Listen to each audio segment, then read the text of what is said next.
Malayalam big boss season 7 ലൈവിൽ ഇപ്പോൾ നടന്നുകൊണ്ടിരിക്കുന്നത്. അങ്ങനെ അനുമോള് റെന ഫാത്തിമേൻ്റെ അടുത്തും ഷാനവാസിൻ്റെ അടുത്തും വന്ന് സംസാരിക്കുകയാണ്. എത്ര എഴുതിയെന്ന് അനുമോള് റെനയോട് ചോദിക്കുന്നുണ്ട്. അപ്പോൾ റെന പറയുന്നുണ്ട്, ഞാൻ 62 എഴുതിയെന്ന്. 62 എഴുതിയോ നീ എന്ന് ചോദിക്കുന്നുണ്ട്.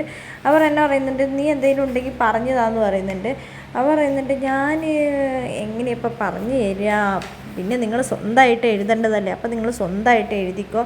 നീ ഇതെന്തൊക്കെ എഴുതി വെച്ചിരിക്കുന്നത്? ഇത് ലാലേട്ടന് വേണ്ടി തന്നെയാണോ നീ എഴുതിയിരിക്കുന്നത്? ഇങ്ങനെ തമാശയ്ക്ക് കളിച്ച് ലാലേട്ടൻ ഇങ്ങനെയൊന്നും എഴുതി കൊടുക്കാനൊന്നും പാടില്ല എന്ന് പറഞ്ഞിട്ട് അത് ജിസയിൽ വന്നപ്പോൾ ഞാൻ വെറുതെ എഴുതിയതാണെന്ന് പറയുന്നുണ്ട്. അതൊന്നല്ല, ശരിക്കും ഞാൻ ഒരെണ്ണം കറക്റ്റായിട്ട് എഴുതിയിട്ടുണ്ട്.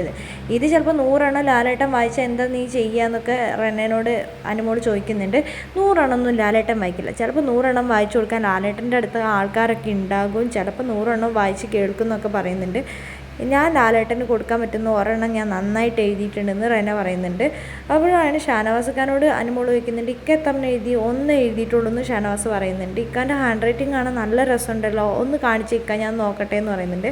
ഈ അനുമോൾ എന്തൊരു വെറുപ്പീരാണ്, അനുമോൾ ഇവിടുന്ന് പോയിക്കഴിഞ്ഞാൽ ഞങ്ങൾക്ക് ഡിസ്റ്റർബ് ചെയ്തിട്ട് ഞങ്ങൾക്കൊന്നും എഴുതാൻ പറ്റുന്നില്ല എന്ന് റെന പറയുന്നുണ്ട്. അങ്ങനെ വന്നിട്ട് അനുമോൾ അവിടെ നിന്ന് പോവുകയാണ്.